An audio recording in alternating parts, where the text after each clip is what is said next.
पुराण की कथा कर लो। दुनिया में कितने तीर्थ हैं पता है? 66,000 तीर्थ हैं प्रमुख। अब इतने जगह तो हम लोग जा ही नहीं सकते, जिंदगी कम पड़ जाएगी। तो दुनिया के चाहे सारे तीर्थ कर लो और चाहे बैठ करके से महापुराण की कथा सुन लो। और एक बात और बहुत अच्छी ग्रंथ में ही लिखी है कि अगर आप 9 दिन तक कथा भी नहीं सुन पा रहे हो, व्यस्तता है, तो आप 9 दिन में नित्य आकर के अकेले व्यास पीठ को प्रणाम कर जाओ। जब भी आपको टाइम मिल जाए तो भी आपको वाजपेयी यज्ञ का फल प्राप्त होता है। खाली 9 दिन नियम से आओ, पुराण की पूजा करो, प्रणाम करके चले जाओ। आज पहला दिन है तो हम सिर्फ आपको एक बात बता दें, क्योंकि आज से श्रावण चालू हो गया है और इस बात का विशेष ध्यान से सुनना। बेलपत्र कैसे भगवान शंकर को चढ़ाएं, और एक उपाय कर लो, 1 महीने जो हम बताने वाले हैं, 1 महीने तक आज से ही प्रारंभ कर देना। अगर घर में गंगा जल रखा हो तो रात में 5 पत्ते बेलपत्र के गंगा जल में डुबो दो। रात भर वो 5 पत्ते बेलपत्र के गंगा जल में डूबे रहने दो। सुबह उठो और उन 5 पत्तों को निकालना और उन पे राम राम लिख करके 1 महीने तक नित्य भगवान शंकर को चढ़ा दो। तुम्हारी ऐसी कोई कामना नहीं जो भगवान भोलेनाथ पूरी न कर दें, क्योंकि भगवान भोलेनाथ से अवगणदानी देवता कोई दूसरा नहीं है। एक बार ब्रह्मा जी ने भगवान शिव से कहा कि दादा, तुम्हारे घर में कोई भी कुछ मांगने आता है और तुम तुरंत उठा के दे देते हो, आगे पीछे का सोचते ही नहीं, आगे पीछे का सोचते ही नहीं। तो शिव जी बोले, तुम्हें क्या दिक्कत है? हमारे घर से लगत तो हमारी लगती है, तुम्हें क्या दिक्कत? हम तुमसे उधार लेके तो देते नहीं। ब्रह्मा जी बोले कि प्रभु, हमें दिक्कत नहीं है, दिक्कत आपको बन जाती है। भस्मासुर आया, उसने वरदान मांगा कि हम जिसके सिर पे हाथ रख दें वो भस्म हो जाए। आपने कह दिया तथास्तु। वो आपके ही पीछे पड़ गया कि पहले हम आपके सिर पे हाथ रखेंगे। वरदान नकली है कि असली? तो तुम आग के पेड़ में छुपे रहे। तो इसीलिए बोल रहे कि देवे के पहले आगे पीछे की सोचो। शिव जी बोले, ब्रह्मा सत्य बताएं, अगर हम आगे पीछे की सोचने लगे तो फिर हमसे कोई भोले कहेगा ही क्यों? इसीलिए तो लोग हमसे भोले कहते हैं कि ना हम आगे की सोचते हैं ना पीछे की सोचते हैं। तुम्हारा काम बन जाए, हमारा जो होगा हम निपट लेंगे, कोई दिक्कत नहीं। अब भोले राजा भी आ गए। तो भगवान शिव से बड़ा दानी इस दुनिया में और कोई नहीं है।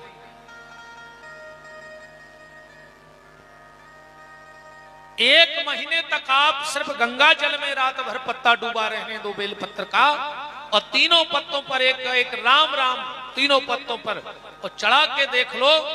अगर आप को कई श्रावण आपके निकल गए होंगे, इस बार इतना करके देख लो। अगर आपको ऐसा ना लगे कि हमें कुछ फायदा नहीं हुआ, तो हम ज्यादा दूर के तो है नहीं, ऐसा भी नहीं हम किसी को मिलते नहीं। आप श्रावण के बाद किसी भी कथा में खड़े होकर कहना हमसे कि पंडित जी आपने बताया था, हमने नियमित किया और हमें कोई फायदा नहीं लगा। एक एक चीज बड़ी सोचने वाली है, एक एक चीज। और दूसरी बात आज ये समझ लेना, कभी भी भूलकर सीधा बेलपत्र भगवान शिव की पिंडी पे मत चढ़ाना। जो सीधा बेलपत्र ले जाकर भगवान शिव की पिंडी पे रख देता है, उसकी और उसके परिवार की बुद्धि चंडालों जैसी हो जाती है। आज दिन रात हम लोग पूजा कर रहे हैं, पर चिड़चिड़ाहट वही है कि नहीं है? सुधार तो कुछ हो नहीं रहा है। हम लोग कथा इसलिए सुनते हैं कि खाली पुण्य मिल जाए, बस, है ना? इसलिए कथा में बैठते ना। कि पुण्य मिल जाए, बस हमें पुण्य मिल जाए। ऐसी कोई दुकान है आप लोगों की नजर में जहां पुण्य मिलता हो? 1-2 लाख रुपए किलो मिलता हो, करोड़ रुपए किलो मिलता हो? कथा पुण्य के लिए मत सुनो, कथा सुनो परिवर्तन के लिए, जीवन के रूपांतरण के लिए, जीवन में बदलाव के लिए। कि हमने कथा सुनी है तो कुछ ना कुछ ग्रहण करेंगे, रूपांतरण होना चाहिए जीवन का। आधे से ज्यादा लोग इसलिए कथा सुनते हैं कि पुण्य मिल जाए, आधे से ज्यादा लोग कथा सुनते हैं निपटाने के लिए। हाँ, अब 9 दिन में कुछ लोग हमें निपटाने आएंगे जो हमें जानते होंगे। बोले काय? अब बोले विपिन बिहारी की कथा हो रही, एक दिन उनको तो निपटा ही आए, कथा था नहीं सुनने, कछुआ परों को निपटावे आए हैं, जेको परिचित हुई है। बोले काय? बोले भैया तो मंत्री जी के कथा हो रही है, बड़े बच्चा कथा करवा रहे, एक दिन तो जान यहाँ निपटाया है ना। जय के अपन भी जात कहूं जात, कई काय के लगे आगे जगह भागवत को काट आओ तो निपटा दीजिए आज उनको। कथा नहीं सुनने, निपटाउने। कथा इसलिए मत सुनो, कथा इसलिए सुनो कि एक बात भी अगर कथा की हमारे जीवन में उतर गई, ये बहुत बड़ी बात नहीं कि आप कितना जानते हो, कोई बड़ी बात नहीं आप कितना जानते हो, बड़ी बात तो ये है कि आप कितना मानते हो। पूरी रामायण कंठस्थ करने से कुछ नहीं होगा। आप रामायण की आधी चौपाई पे चल भर को जाओ, आप महापुराण पूरा सुन लो, क्या होगा उससे? अगर इसका एक शब्द भी आपने जीवन में उतार लिया तो बेड़ा पार हो जाएगा। सिर्फ एक शब्द, ग्रंथ तो बहुत बड़ा है, 24,000 श्लोक है।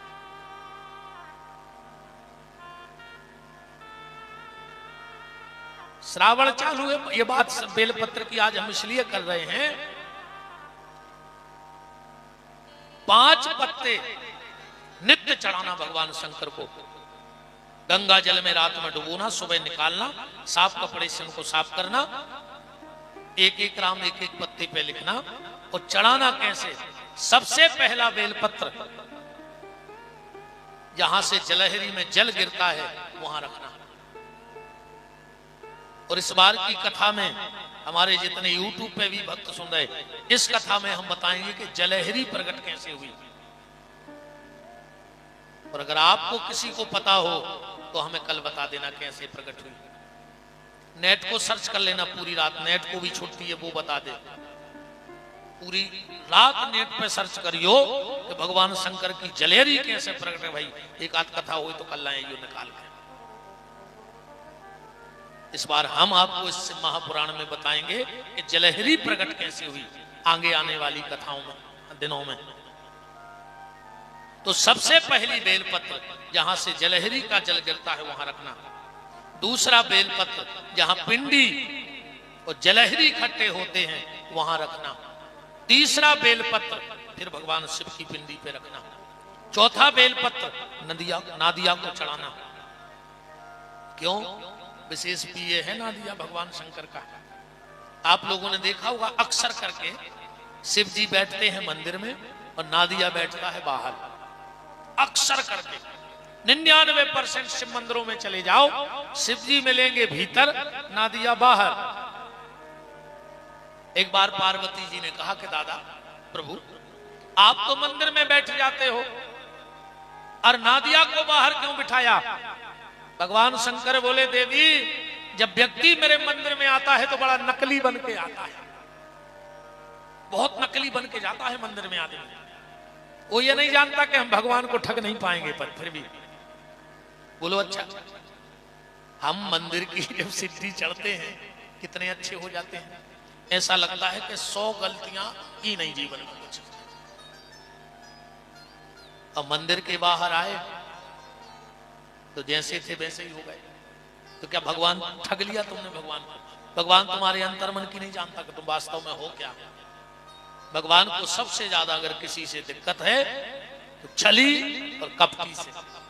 भगवान कहते हैं जैसे हो वैसे रहो। ये तो बहुत अच्छी बात है भैया कि कोई के मन की नहीं जाना। न जाने का हो गए। अगर मन की समझ जाए बगल वालों कि जी का सोच रहे हैं बैठ के, तो का हुई है बताओ, बताओ। अच्छा भाई मुंह से तो हम अच्छा बोल रहे हैं पर मन में तो दिक्कत है। अब वो समझ ले सामने वाला तो दुनिया का कोई रिश्ता चल ही नहीं सकता।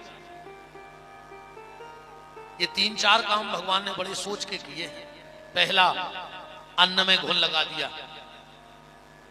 अन्न में अगर घुन ना लगता तो गरीब आदमी भूखों मर जाता। बड़े बड़े आदमी कुआं खोद के गेहूं दबा देते 7 पीढ़ी को, पर उन्हें पता है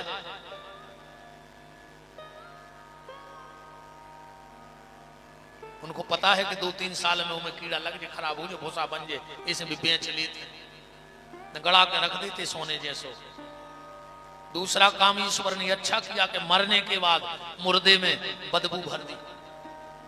अगर मुर्दे में बदबू ना होती तो आदमी सुखा के शोकेस में रख ले। तो ऐसे आज के बच्चा टेडी बियर रखाते हैं, ऐसे हर घर में 10-12 बब्बा, 10-12 डोकरियां धरी होती। ये 6 नंबर के बब्बा जी, 7 नंबर के जी, 8 नंबर के, पर वो तो बदबू है तो बाहर देते। और तीसरा काम ये अच्छा कर दिया कि कोई किसी के मन की नहीं जानता। ईमानदारी बताओ भाई, अच्छी ठंड लग है और 2 बजे रात है, कोनो मेहमान आ जाए 2 गाड़ी भर के, और जब भी घंटी बजे अपन गेट खोल भी जाए, कैसे करा था मन? अरे बहुत अच्छा लगा, हम सोच ही रहे थे कि तुम्हें फोन लगे हैं, याद भी आ रही थी 2-3 दिन से। अब भीतर वालों कह रहा हो आधी रात है मरी मैं खुद सो रहा है ना, हम सोन दे रहे, पर बा नहीं जान पा रहा हूं मेहमान।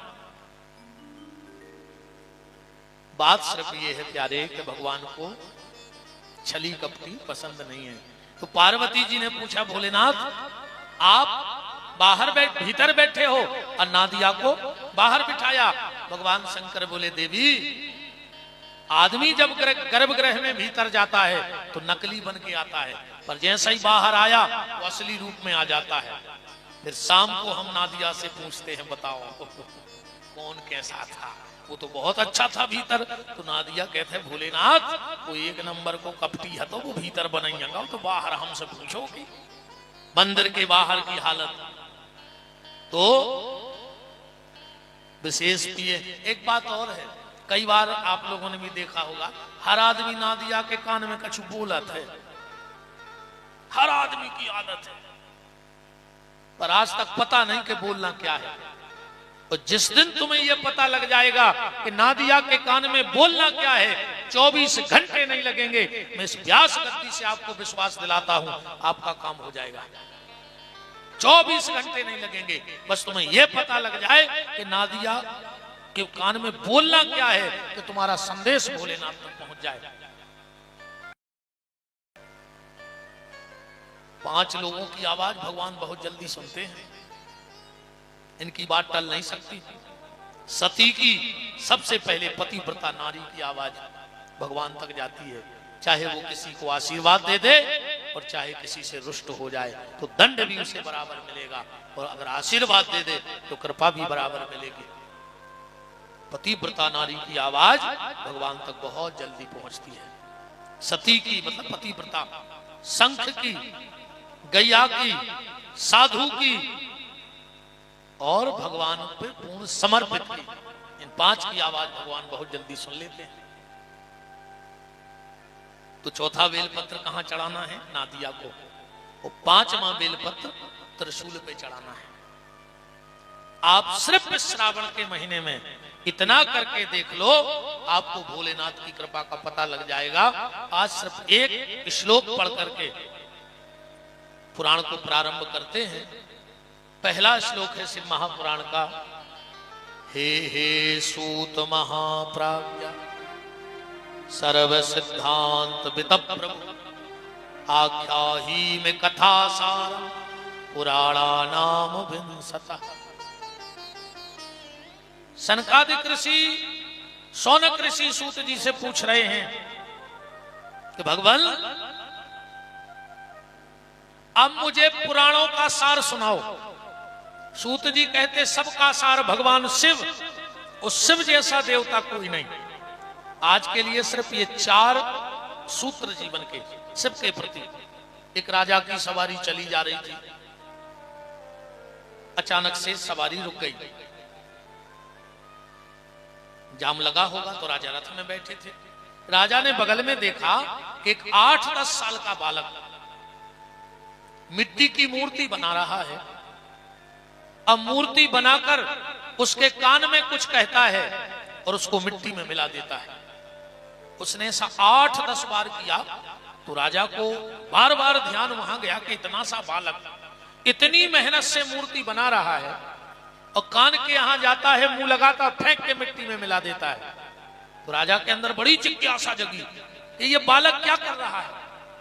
राजा रथ से उतरे, खेत में गए और उस लड़के से बोले कि बेटा ये क्या कर रहे हो? मैं बहुत देर से देख रहा हूं कि बार बार मूर्ति बना रहे हो और बार बार मिट्टी में मिला रहे हो। और उस बच्चे का जवाब सुना। उस बच्चे ने कहा, राजा मैं ये मिट्टी की मूर्ति बनाता हूं और इसके कान में कहता हूं बोलो ओम नमः शिवाय, और जब ये मिट्टी की मूर्ति नाम नहीं बोलती तो मैं इसे मिट्टी में मिला देता हूं। फिर तेरी क्या औकात है? अगर भजन नहीं करता तो भगवान तो मिट्टी में मिलाएंगे कि नहीं मिलाएंगे? वो बालक और कोई नहीं, वो समय था। समय कब किसको कहां गिरा दे इसका कोई ठिकाना नहीं है। हम लोग एक बात कहते हैं, बहुत ध्यान से सुनना, कि उनके साथ 200 लोग परमानेंट, उनके साथ 2000 परमानेंट, उनके साथ 2 लाख परमानेंट, यहां किसी के साथ कोई नहीं है। बहुत ध्यान से समझना, यहां किसी के साथ कोई नहीं है। तो फिर ये 2-5 हजार की भीड़ काहे की है? बोले ये समय की भीड़ है। जब समय अच्छा आता है तो भीड़ अपने आप बढ़ जाती है, और जब समय खराब आता है तो अपने ही रास्ता काट के निकल जाते हैं। हाँ, यहां किसी के साथ कोई नहीं है, ये समय की भीड़ है। वो समय अच्छा कब रहेगा? जुड़े रहोगे तो तुम्हारा समय कभी गड़बड़ हो नहीं सकता। और एक बात और ध्यान से सुन लो, जीवन में जब कभी ऐसा लगे कि हमारा समय थोड़ा विपरीत हो रहा है, हम डगमगा रहे हैं, हम जहां जाते हैं वहां लॉस होता है, वहीं हम नाकामयाब हो रहे हैं, तो घबराना नहीं। सिर्फ एक काम करना उस वक्त, तो मुझसे जुड़ जाना जिसका समय अच्छा चल रहा हो। तुम्हारा समय अपने आप अच्छा हो जाएगा। ये जिंदगी भर याद रखना, जब तुम्हारा समय खराब चले तो तुम मुझसे जुड़ो, जिसका समय अच्छा चल रहा हो तुम्हारा समय अपने आप अच्छा हो जाएगा। और ऐसे ना मानो तो ऐसे मान लो।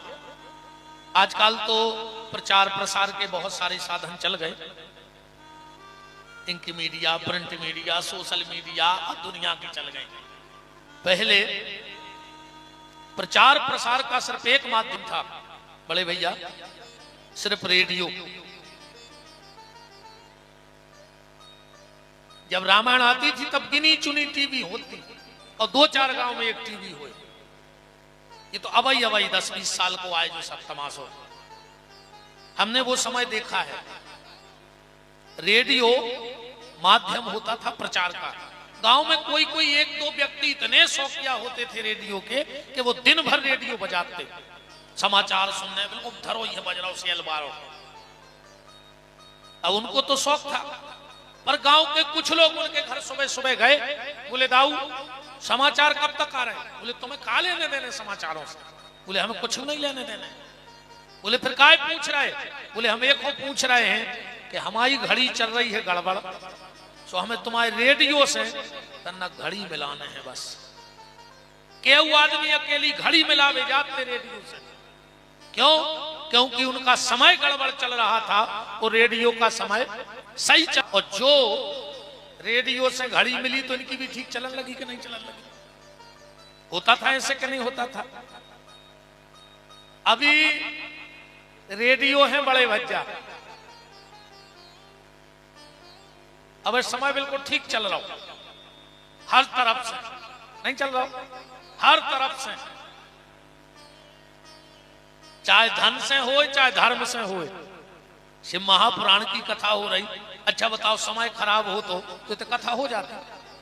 मैंने भगवान के घर में अच्छा समय चल रहा हो कहा, और राजपूत परिवार को जब तो भगवान की कथा हो रही, आप सब बैठे हो, ना जाने किस भेष में नारायण आ जाए, ना जाने किसके भीतर बैठ के भगवान पधारेंगे यहाँ। तो अपन को क्या करने हैं 8 दिन? अपन को तो अपनी घड़ी ले आन के ते मिलात रहने हैं बस महापुराण से। अपनी अपनी घड़ी माने जीवन की मिलात रही हो बस। अपनी इनसे मिल गई तो अपनी भी अच्छी चलन लगने चले। और एक के बाद फिर दुनिया में सिर्फ एक ऐसी घड़ी है जो कभी गड़बड़ नहीं होती है। काल नहीं, काल को बाप छा जाए, और वो है हनुमान जी। तो जिसके गांव में जहां हनुमान जी का स्थान हो 24 घंटे में संकल्प ले लो कि एक बार हम हनुमान जी के मंदिर जाएंगे। कोई पूछे क्यों जा रहे, बोले अपनी घड़ी में लावे जा रहा है, उनकी 24 घंटा अच्छी चलत है, और अगर उनसे हमारी घड़ी जुड़ी रही तो अपनी घड़ी भी जीवन भर अच्छी चलती रहेगी। वो लड़का कौन था? समय।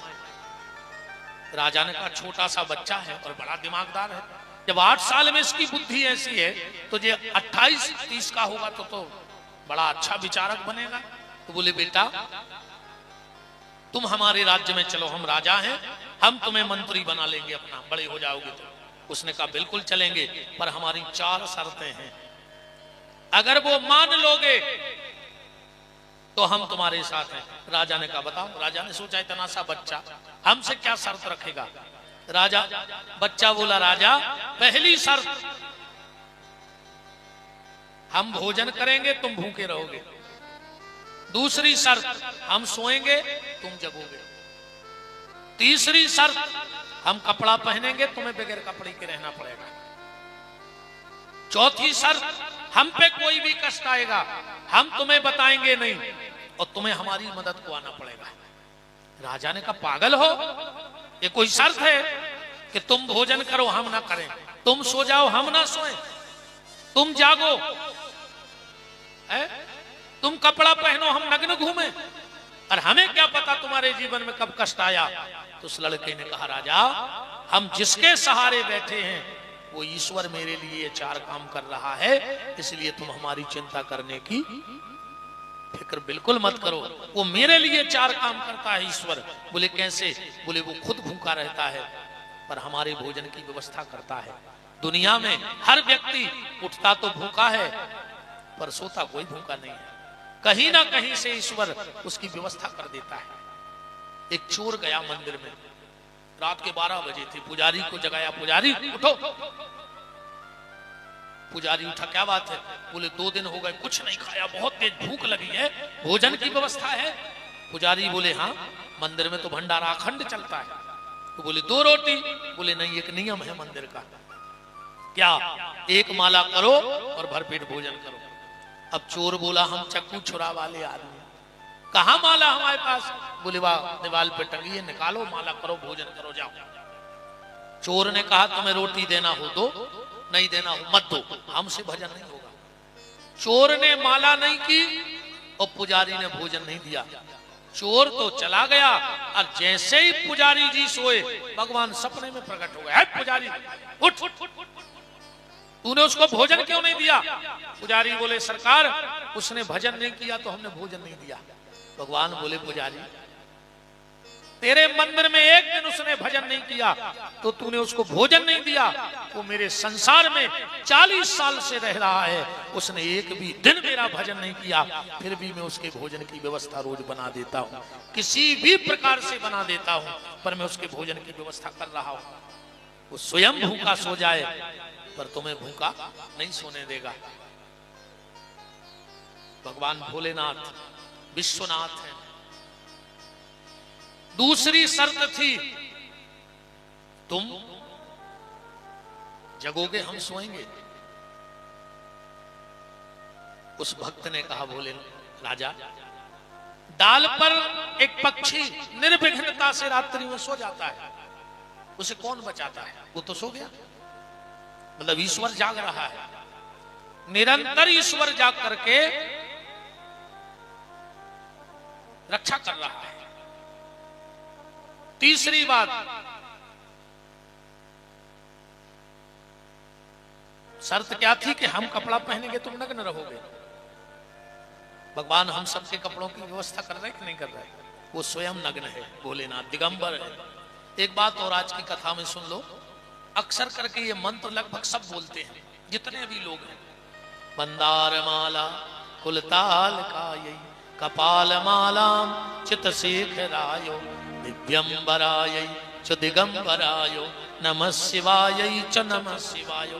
ये तो हो गया शुद्ध, पर लगभग 99% नहीं 100% लोग, उसमें 1-8% विद्वानों को छोड़ दो जो गुरुकुलों में पढ़े हैं, बाकी हर व्यक्ति इस मंत्र को गलत बोलता है।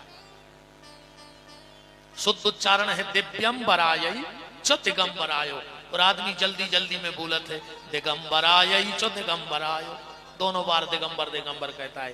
ये मंत्र है माता पार्वती और भगवान भोलेनाथ को घर में बुलाने का आवाहन। अब पहले माता से कहते, हे माता तुम्हारे दिव्य आभूषणों से आप सुसज्जित हो, वो हमारे घर में आ जाओ। और दिगंबर भगवान भोलेनाथ वो हमारे घर में आए। अब तुम चिल्ला रहे हो दिगंबर आये चो दिगंबर आयो, बोले माता भी नग्न होके आवे और भोले भी नग्न होके आवे। माता नग्न होके रणचंडी बन के आती है, मृत्यु की देवी। जब तुम रोज अपने घर में उसे बुलाओगे तो कभी ना कभी तो वो आई जाएगी कि नहीं आ जाएगी। इसलिए मंत्र बोलने के पहले जो मंत्र न आवे उसको जरूरी नहीं कि तुम नहीं बोलोगे तो लोग क्या सोचेंगे। जो शुद्ध है वो बोलो, नहीं आता है नुकसान नहीं है, पर गलत बोलोगे तो उसका नुकसान है। भगवान दिगंबर हैं। और चौथी बात, हम पे कष्ट आवे और हम बताएंगे नहीं, तुम्हें आना पड़ेगा। ये क्या है? ये धर्म है, ये धर्म है।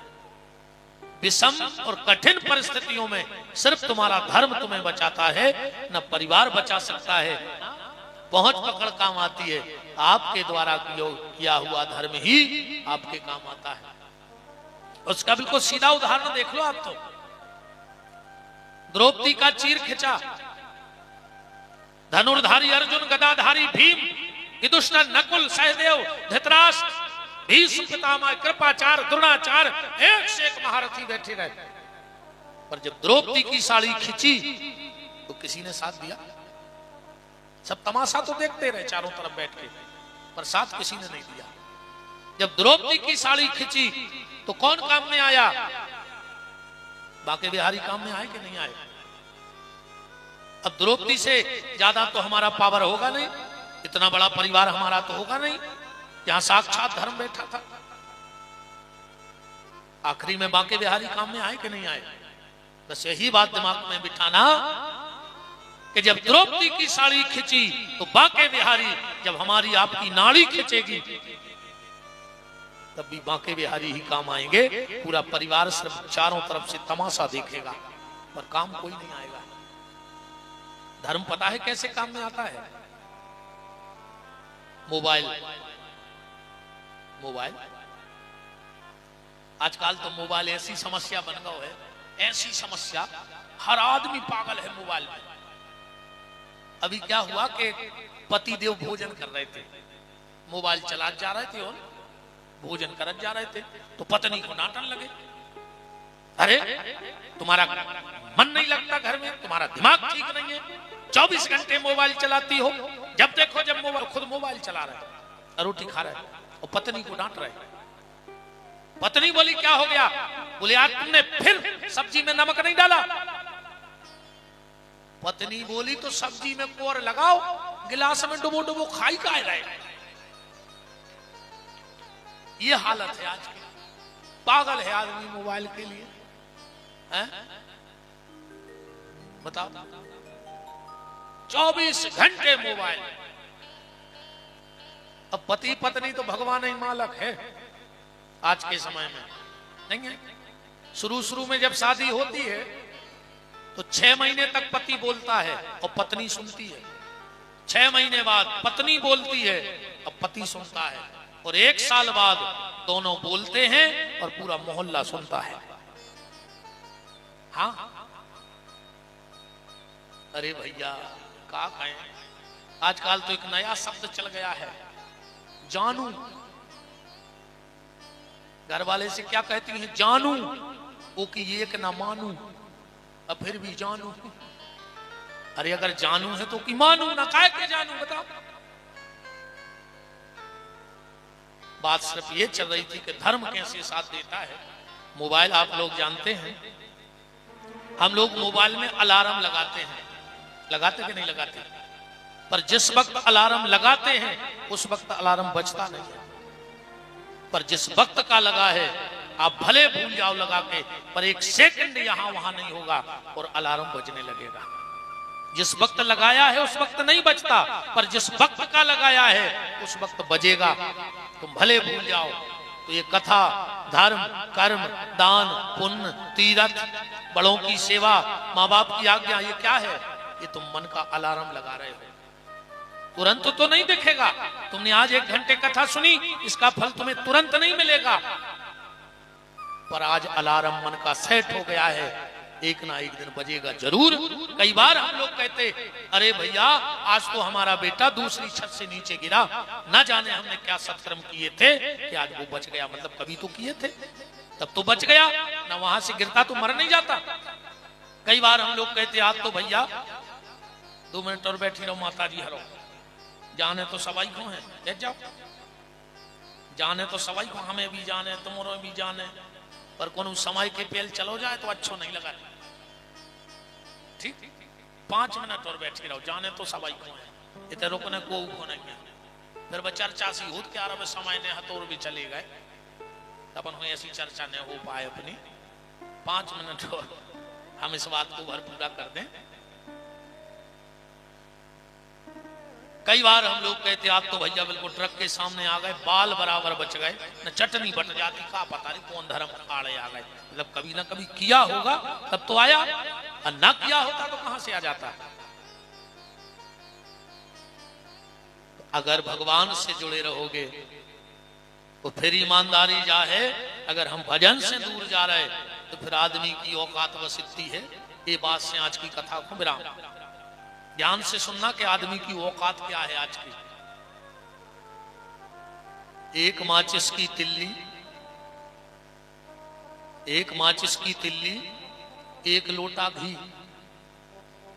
एक माचिस की तिल्ली, एक लोटा घी, लकड़ियों के ढेर पे कुछ देर में राख, बस इतनी है आदमी की औकात। बोलो इससे ज्यादा औकात है नहीं। एक माचिस की तिल्ली, एक लोटा घी, लकड़ियों के ढेर में कुछ देर में राख, बस इतनी सी है आदमी की औकात। कुछ लोग जबरदस्त रोएंगे, कुछ लोग जबरदस्त रोएंगे, कुछ जबरदस्ती रोएंगे। उनको दुख मुख नहीं होएगा तुम मर गए, पर नाटक तो कर देंगे। अच्छा ईमानदारी बता, जब हम कहीं कमी में जाते हैं दूर लकड़ी में, तो गाड़ी में फिल्मी गाना बजा जाता, बीच में नाश्ता कर ले और उते जाके ऐसो मुंह बना जैसे सबसे ज्यादा तकलीफ अपन को हुए। बोलो इतनो खतरनाक दुख व्याप्त कर हो कि जैसे इनके बिना हम रह ही नहीं पा रहे हो, क्योंकि आज दिखावा ज्यादा है। बाप से 6 महीने से बैर बंद था बेटे का, 6 महीना से नहीं बोलो तो कई तो 6 साल से बैर बांधे। और जब बाप मर गओ तो पूरे रिश्तेदारों के सामने आंगन में हला के कहते हैं, पापा बोलो तो, बोल काहे नहीं रहे? कैसे पापा मार गए? तुम अगर बोलत रहते तो वे मारते ही नहीं, तुम ही ने मार दो। जिया तुम्हें बैर बांधे रहे, मर गए सो हला रहे सबके सामने कि पापा बोल काहे नहीं रहे? पापा ये कछू तो बोलो, पहले बोलने तो है ऐसा कि नहीं है? तो कुछ लोग जबरदस्त रोएंगे, कुछ जबरदस्ती रोएंगे। दुख मुख नहीं है तुम्हारे मारे को, अब नाटक तो करने। बेटा बड़ी सी फोटो बनवाएगा, महंगा फ्रेमिंग भी करवाएगा, 13 दिन तक रोज नई फूलों की माला लाएगा, पेपर में भावपूर्ण श्रद्धांजलि का इश्तिहार भी निकलवाएगा। बेटा बड़ी सी फोटो बनवाएगा, महंगी फ्रेमिंग करवाएगा, कुछ दिन तक रोज फूलों की माला लाएगा, पेपर में भावपूर्ण श्रद्धांजलि का इश्तिहार निकलवाएगा। कुछ दिन बाद कौन करेगा उस फोटो के जाले साफ? बस इतनी है आदमी की औकात। मकर जारों ने छटूत फिर फोटो को, हम कहता अपनो लड़का छोटो नाती हो जाए वो तो माए फेंक दे कि अब घर में का फोटो ही फोटो लगी है, सरा दे अब तो दूसरी टंगबे को समय हो, है ना? इसलिए मन का अलार्म जब भी मौका मिले सेट करते रहना। दूसरी बात, कभी जीवन में तुम्हारे घर में दुख आवे और अगर वो दुख चला जावे, जीवन में दुख आवे, कष्ट आवे और वो चला जावे, तो समझ लेना कि अभी भी भजन का बैलेंस बराबर चल रहा है। उस भजन ने तुम्हारे कष्ट को निकाल दिया। और अगर दुख आवे और दुख ना जा रहा हो तो ये मत सोचना। कई बार आदमी कहता तो भगवान से विश्वास उठाओ, भगवान है ही नहीं है, ऐसी बातें मत करना। दुख आवे और चला जाए तो समझना कि भजन का पावर है अभी। और दुख आवे और ना जा रहा हो तो ये सोचना कि हमारा बैलेंस कम हो गया है, इसलिए बैलेंस बढ़ा देना, भजन में लग जाना, तो वो दुख अपने आप चला जाएगा। क्योंकि जब भजन का बैलेंस होता है तो आदमी गलत करने जाए तो अच्छा होता है, अको भजन न हुए आदमी अच्छो करवे जाए तो गलत हो जाता। जब समय खराब आत है तो ऊंट पे बैठे आदमी को कुत्ता काटा था। हाँ, समय खराब जब आऊ थे तो ऊंट पे बैठे आदमी कुत्ता काटा था। अगो समय अच्छो हुए, भजन भर अच्छो हुए, तुम गलत करवे जाइयो अच्छो हो जाए। एक आदमी को बम्बई 20 लाख को हीरा धरे तो ट्रेन हो गई लेट, उनको उन्होंने बताई। अब वो घबरा गया स्टेशन पे कि आप क्या करें, अगर कोई बता रहा है कि हम हीरा धरे तो कोई मार के फेंक दे। सो पाने रहो तो स्टेशन पे कोई लेने जाए, तो उसने सोची एक काम करो, अब एक आधा को पत्रो जुर्म कर दी, सो पुलिस उठा ले जाए। रात भर थाने में अच्छे सोए, सभी ने जमानत करें भागे। यहाँ सुबह एक महिला चली जा रही थी, दौड़ के गाओ को छत्ता छुड़ा लो। वह महिला बोली सॉरी भाई साहब, हमें पता नहीं था कि आपका था, वहां रखा था, सो हम उठा लाए। देखो गया था गलत करने पर, है ना, ये भजन है। और भगवान शिव आज यहीं पे कि जब राम का काम चलता, कृष्ण का काम बगैर शिव के नहीं चलता, तो हमारा आपका काम बगैर भोलेनाथ के कैसे चलता है। एक श्लोक हमने पढ़ दिया, प्रारंभ हो गया। कल से आप बड़ी गूढ़ रहस्यों की चर्चाएं जो आपने कल्पना नहीं की होगी कि ऐसा भी हो सकता है, ये कथा ऐसी घट सकती है क्या, क्योंकि ये भीतर की कथा है। तो कल प्रातः सुबह से पूज्य श्री सुरेंद्र शास्त्री जी और वैदिक आचार्यों के द्वारा अनुष्ठान, रुद्री निर्माण, अभिषेक का कार्य होगा। 2:30 से 3 के बीच में हमारे राम आपकी सेवा में हो जाएंगे। बहुत बहुत धन्यवाद, साधुवाद पूरे परिवार को, राजपूत परिवार को और उनके सभी सहयोगियों को बहुत बहुत धन्यवाद। जब कलश यात्रा में सभी हमारी बहनें आ रही थी, ऐसा लग रहा था जैसे राजा दशरथ की बहुएं मंगल कलश लेकर के शरीर से जल भर के और अयोध्या में प्रवेश कर रही हों। बहुत बहुत सबके लिए, बारिश में भी लोग भागे नहीं, और इसके लिए आप सबको धन्यवाद। आज की सुंदर व्यवस्था को, आज की चर्चा यहीं भगवान भोलेनाथ के मंगल चरणों में। आप समस्त पूरा परिवार भगवान की मंगल का। बड़े भैया आ जाएं आरती के लिए। हमारे भोले राजा भी विराजे हैं, सुंदर सिंह जी, हमारे ठाकुर साहब लोहारी वाले, सच जी, और आप सभी भगवान की मंगलमय आरती में सम्मिलित रहें। हमारे मुख्य यजमान गुड्डू भैया और उनकी गृह स्वामिनी बहन जी सब आरती में सम्मिलित रहें। भाभी माँ सविता सिंह जी, आकाश भैया, पूरा परिवार सब आरती में सम्मिलित रहें। जब तक आरती जलती है हो जाइए खड़े और बोल दीजिए हमारे साथ कि जिनका रखवाला है राम, उनका कौन बिगाड़े काम। जिनका रखवाला है राम, उनका कौन बिगाड़े काम।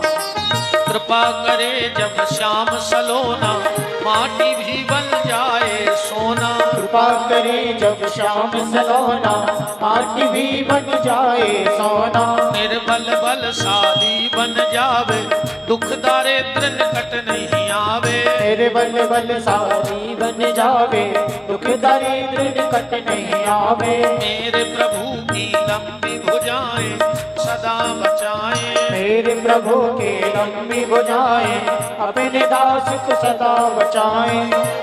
सबको मिल जाए आराम, जिनका रखवाला है राम। जिनका रखवाला है राम, उनका कौन